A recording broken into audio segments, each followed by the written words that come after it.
This is my second submission for the Future Generations Art Prize, and I want to talk about my design of an Edtech solution for underprivileged kids in South Asia called Quantum.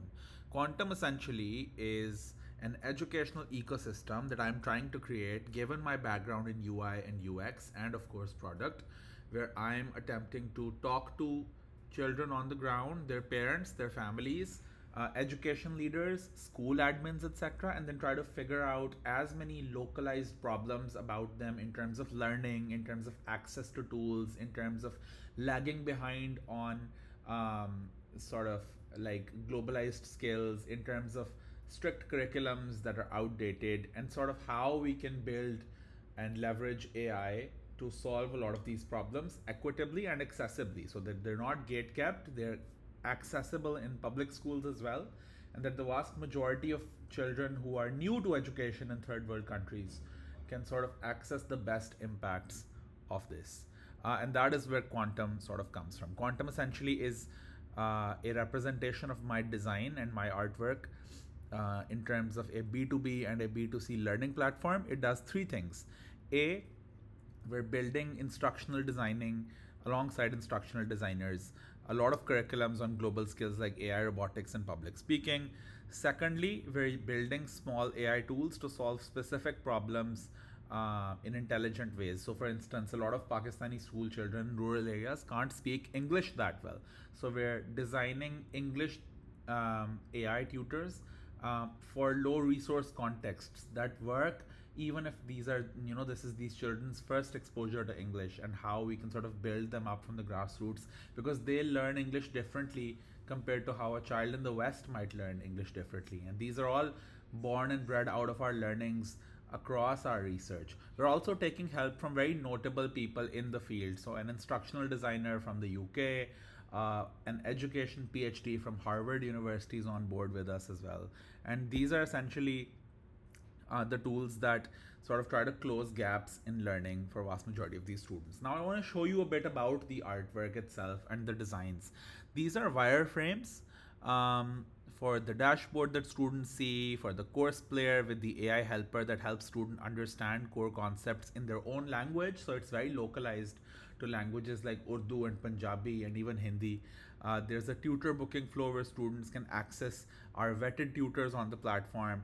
This is an example of an AI tool that teaches kids how to ace English tests. This is a configuration for the sort of the portal that will be used by teachers and school admins. This is a grading tool that uses AI and allows teachers to use AI to help with grading and reduce their workload. Because one of the biggest problems we found in these schools in low resource areas was that teachers could not do quality work because they were too understaffed and too overworked in things like grading.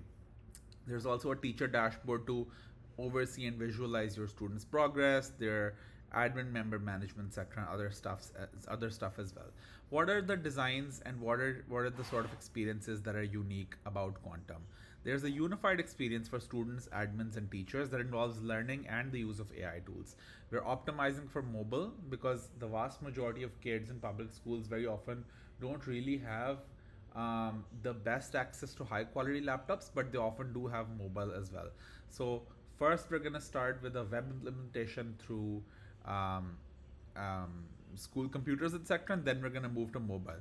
There's AI integration and there's analytics we track for these students, etc., as well.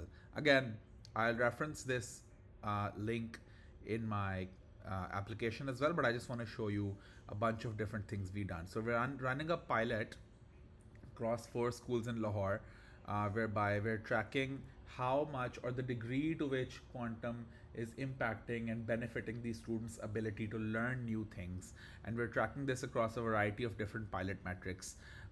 We've also been accepted into Pakistan's largest incubation center, the NIC Cohort 3. So that's a fun little fact about us as well, and about how our startup trajectory is going. I want to show you a bit of the platform as well.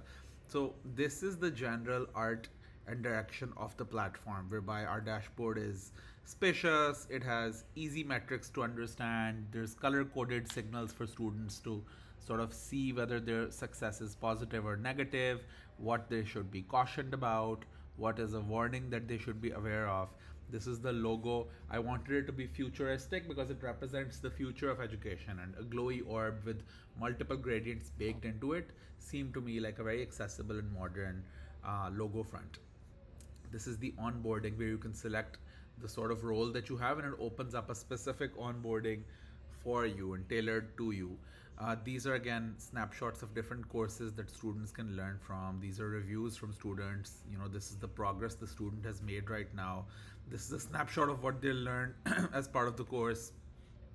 This is an AI grading of the student's assessment, which is also an LLM feature that we're baking into the platform. So the LLM is designed in a way that it takes the student's assessment, and based on a pre-qualified rubric that is built in both by the platform and by school admins, it can grade specific parts of the assessment.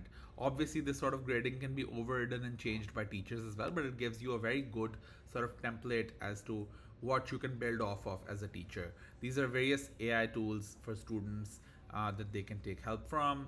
This is an example of one AI tool that teaches the students about how to learn English, how to write, speak, read, and listen, which is essential because very often teachers cannot sort of teach at the same capacity that these tools can. These are instances of the students speaking, reading, figuring out a study plan, etc., etc. Again, this is a snapshot of the transcript that we generate, the AI helper that we have that teaches students and answers their questions. These are all, mind you, designs that are similar to the most successful edtech platforms out there. So we know what problems there are in Pakistan and what successful edtech platforms across the world have done. What we're trying to do specifically is localize a lot of these solutions to make it easier for rural children to buy into these solutions, and so that this is an accessible platform. The reason why I'm submitting this to Future Generations Art Prize is because I think a futuristic edtech that specifically solves for low resource contexts and doesn't leave children who aren't conventionally privileged out of the mix deserves consideration here, because this is a process of creating equity in education. This is a process of building tools in technology and using design that can help make the future for rural children a little bit better.